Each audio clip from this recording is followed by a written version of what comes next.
진리를 인식하는 것, 진리를 아는 것이 자유다. 종교적인 감정과 종교적인 직관으로 체험하는 것을 진정한 나만의 자유를 얻는 것을 말합니다. 절대의존성은 인간의 여지가 없이 오로지 전적으로 신에게 의존하는 것을 말합니다. 이 세 가지가 제가 오늘 말씀드리고자 하는 내용입니다.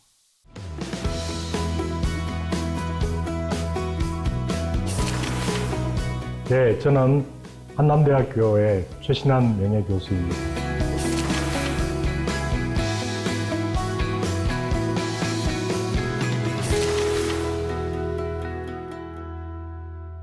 요한복음에 의하면 창조는 로고스로, 말씀으로 이루어진 것이죠. 창조의 주체가 로고스의 힘으로 창조를 했고 그 창조에 의해서 만들어진 세계도 로고스의 결과물이므로 모든 것이 로고스의 출발과 나타남으로 볼 수 있겠습니다. 신의 생각은 자유로운 활동, 창조적 자유이고 피조물은 신의 생각의 결과물이다, 이렇게 말씀을 드릴 수가 있겠죠. 그래서 피조물, 인간과 자연은 자유로부터 방출된 존재이다. 교황 베네딕토 16세가 예전에 교수 시절에 쓴 책에서 기독교를 앞에 설명드린 이런 맥락과 관련해서 기독교는 최고의 척도에서 자유의 철학이다, 이렇게 말하기도 했었습니다. 그래서 종교개혁이 바로 자유와 밀접한 관계가 있는 개신교회의 자유쟁취 사건이라고 말씀을 드릴 수가 있겠습니다. 종교개혁을 통해서 사제와 가톨릭 교회를 통해서 신과 만날 수 있는 존재가 이제 개인이 직접 신과 대면할 수 있는 그런 길을 찾게 됐다는 말씀이죠. 그러니까 종교개혁 이후에 인간은 스스로를 생각하면서 동시에 자기 속에서 신을 생각할 줄 아는 존재가 된 것입니다. 기독교 사상과 특히 자유의 사상과 독일 철학과의 관계는 근대 독일 철학을 이야기하기에 앞서서 루터의 종교개혁 사상으로 거슬러 올라갑니다. 루터의 종교개혁 사상에 의해서 인간 안에 신을 발견하게 되고 인간 안에 신을 발견함으로써 인간 스스로가 자유의 존재임을 자각하게 된 것입니다. 이것이 토대가 되어서 데카르트의 코기토 철학이 시작되고 그 다음에 칸트의 나는 생각한다라고 하는 원리에 의한 철학이 이어지고 더 나아가서 휘케의 자아의 정립이라고 하는 주체성의 철학이 생겨나게 되었습니다. 특히 휘케의 경우에는 자아가 자아를 정립한다는 명제, 두 번째 자아가 비아, 즉 나 아닌 존재, 자연을 정립한다는 말까지 하고 있습니다. 그러니까 자아의 자유로운 활동을 통해서 자신의 존재가 확인될 뿐 아니라 이러한 자신의 확실성의 토대를 두고서 외적인 존재까지도 연역해낼 수 있는 그런 힘을 지니게 된 것인데 이러한 근대 철학의 일련의 과정이 종교개혁으로 거슬러 올라가고 인간 내면의 자유로운 자각에서 비롯됐다고 말씀드릴 수 있겠습니다. 헤겔의 경우에 자유는 헤겔 스스로가 많이 인용하면서 그것을 풀이하고 있는 성경 말씀과 관련이 있습니다. 진리를 알지니 진리가 너희를 자유롭게 하리라. 굉장히 일반적으로 잘 알려져 있는 성경 구절이죠. 진리를 알지니 진리가 너희를 자유롭게 하리라. 간단히 이 말씀을 다른 말로 바꾼다면 진리를 아는 신앙인만이 자유를 누릴 수 있다, 이런 표현이 되겠습니다. 신의 말씀을 이제 그 진리로서 우리가 알아야지만 자유롭게 된다고 했는데 신의 말씀은 신의 존재의 말씀이기 때문에 곧 그 진리 인식이란 신의 말씀을 인식할 뿐 아니라 신존재도 인식하는 것이 된다는 것이고, 이 둘을 할 때, 그러니까 신존재를 인식하고 신의 말씀을 인식할 때 우리는 진리를 통해서 자유를 획득하게 된다라고 하는 것이 이제 헤겔의 관점입니다. 계시종교의 다른 표현은 이제 신의 정신이 피조물에게, 인간과 자연에게, 특히 인간의 정신에 현시되었다는 얘기입니다. 그러니까 신의 정신이 인간의 정신에게 나타나서 신의 정신과 인간의 정신이 관계를 맺고, 이 관계를 통해서 신과 인간이 통합에 이르는 것, 이것을 이제 가장 완전한 상태로 보았는데, 기독교에서 이러한 원환 운동이 완벽하게 이루어진다는 것이죠. 이 원 운동이 완벽하게 이루어지면 인간은 구원을 얻고 자유를 얻는다, 이렇게 봅니다. 헤겔은 인간의 자유가 신의 사랑의 결과라고 본 서상가입니다. 그러니까 그 주장이 가장 잘 나타나 있는 것이 헤겔의 종교 철학이고, 그 중에서 기독교에 대한 서술입니다. 헤겔은 기독교를 완전한 종교라고 보았습니다. 다른 종교는 헤겔이 볼 때 완전한 종교가 아니고 유한한 종교인 것도 있습니다. 헤겔이 기독교를 완전한 종교라고 한 근거는 신으로부터 창조에 의해서 인간과 자연이 나오고, 그 다음에 신으로부터 나온 인간과 자연이 특히 인간의 정신에 의해서 신으로 되돌아가는 그런 자유를 중심으로 이루어지는 원환 운동 때문에 그러합니다. 그런데 이러한 자유의 사상이 헤겔에게는 계시종교라는 말로 설명이 됩니다. 계시종교라고 하는 것은 어떤 것이 나타났다, 신이 인간에게, 자연에게 나타났다는 의미인데, 신이 인간에게 나타났다라고 하는 것은 무한한 정신이 유한한 정신인 세계에 나타났다라는 의미입니다. 그래서 여기서 이 관계 자체가 하나의 사랑의 관계로 볼 수 있다는 것이죠. 신의 사랑과 인간의 정신의 연결, 또는 신의 무한한 정신과 인간의 유한한 정신의 관계가 인격적인 관계로서의 사랑으로 설명이 된다는 말씀입니다. 우리가 신을 마음속에서 그러니까 체험함으로써 그 체험의 이제 주관성을 일컬어서 이제 직관이다, 종교적 직관 또는 종교적 감정, 이렇게 얘기를 한 것입니다.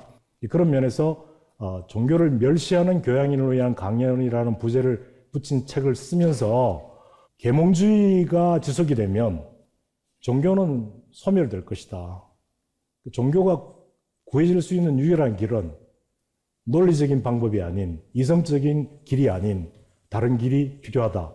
그래서 이제 유명한 말을 하게 되는데, 그게 여기 나오는 문장입니다. 종교의 본질은 사유나 행위가 아니라 직관과 감정이다. 그래서 이제 그 종교론의 이런 굉장히 이제 파격적으로 보이는, 들리는 그런 문장이 나오기도 합니다.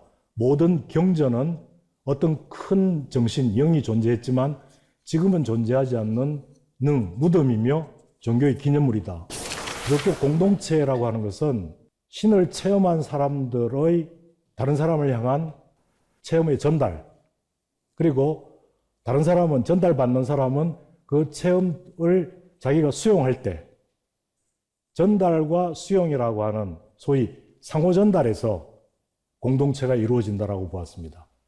체험에서 나오는 개인의 자유가 상호전달을 통해서 공동체의 자유로 연결이 되고, 이 공동체의 의사소통은 교회 공동체의 의사소통으로 머무는 것이 아니라 국가와 사회의 소통과 국가와 사회의 정화로 이어진다라고 보았습니다.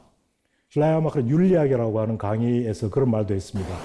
기독교가 인간의 삶을 생동적으로 고양한다라고 하는 것은 일단 뭐 그 명제 자체가 유의미한 것이죠. 문제는 어떻게 기독교를 통해서 우리의 삶이 생동적으로 바뀔 수 있을까입니다.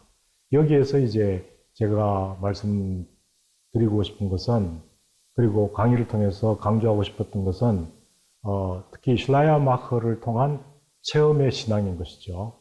그러니까 내가 나만의 방식으로 고요하게 체험하는 신은 나에게 고요한 나만에게 해당되는 삶의 의미를 가져다 주고 그것은 나의 새로운 자유의 획득으로 이어진다. 이렇게 본 것이죠. 그리고 이 시대에 특히 이 시대, 특히 한국 사회에서 기독교의 이 의미라면 이제 일반적으로 기독교 현상 때문에 많은 사람들에게 이제 인정받지 못하고 심지어 비판받는 그런 기독교인데요. 그런 차원과 다른 것을 여기서 연결시킬 수가 있을 것입니다. 그러니까 우리가 매일 진정한 체험을 통해서 새로운 삶을, 의미 있는 삶을 얻게 된다면 그 활동을 통해서 우리는 선한 영향력을 현실 속에 미칠 수 있을 것이고 그 선한 영향력은 잘못된 세상을 정화하는 그런 영향으로 나타날 수 있을 것이기 때문에 반드시 이러한 활동이 기독교를 통해서 일어날 수 있고 그 가능성이 있다고 말씀드리고 싶습니다. 슐라이아 마크의 두 번째, 물론 신학적인 두 번째 대전은 이제 잘 알려져 있는 기독교 신앙이라고 하는 이 책입니다. 일반적으로 잘 알려져 있는 것은 신앙은 절대의존 감정이다라는 표현입니다.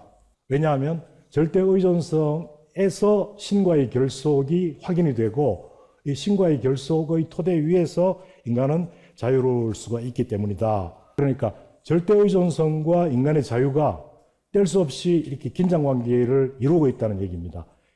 이런 자유의 사상은 반사실성과 깊이 관련이 있다고 저는 봅니다.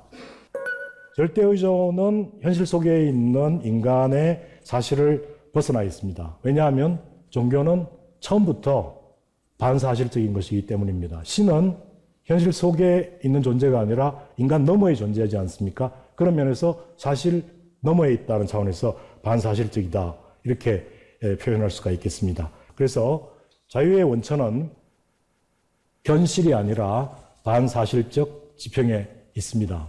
마지막으로 우리 시대의 기독교와 자유를 어떻게 생각할 수 있을까라는 문제입니다. 세속화의 본래적인 의미는 그 성스러운 영역을 현실 가운데에 실현하는 것이죠. 그러니까 합리성의 진보와 더불어 세속화가 이루어졌고, 그 다음에 철학에서는 이성의 발달을 통해서 이성의 분화를 통해서 세속화가 이제 이루어지도록 도움을 줬다는 얘기입니다. 그러니까 세속화라고 하는 것은 근대의 산물이고, 그 다음에 근대의 산물로서의 세속화라고 하는 것은 초월적인 세계를 현실 가운데 구현하는 것이라고 말씀드릴 수가 있겠죠. 종교를 세속화할 때, 그리고 이성적으로 파악할 때, 그 결과는 종교의 실현이라는 거죠. 기독교적인 내용의 정당화라는 거죠. 근데 그 정당화라고 하는 것은 시대마다 다르게 나타날 수가 있다라고 하는 문제. 그걸 이제 우리나라에 적용해 본다면, 우리나라의 기독교가 이런 정당화 작업을 과연 하고 있는가? 그런 데서는 이제 상당히 회의적이죠. 그게 첫 번째는 이제 기존의 종교의 가르침을 제대로 이해하고 알고 해석하는 것. 내가 직접 체험하고 그 체험 속에서 내가 나만의 삶의 의미를 발견한다면, 거기서 진정한 자유를 느낀다면 그 자유가 진정한 의미의 어떤 그 종교의 지속이 아니겠느냐, 그렇게 생각해 볼 수가 있겠습니다. 그렇게 해서 아무리 이 시대가 종교 비판적인 시대가 됐다 하더라도 종교 현상의 부정성에 우리가 매몰되지 말고 종교 자체가 가지고 있는, 기독교 자체가 가지고 있는 자유의 사상을 제대로 이해했으면 좋겠다라는 말씀을 드리면서 오늘 강의를 마무리 짓겠습니다. 감사합니다. 제가 소개하고 싶은 책은 슐라이아마흐의 종교론, 부제가 종교를 멸시하는 교양인을 위한 강연이라는 책입니다.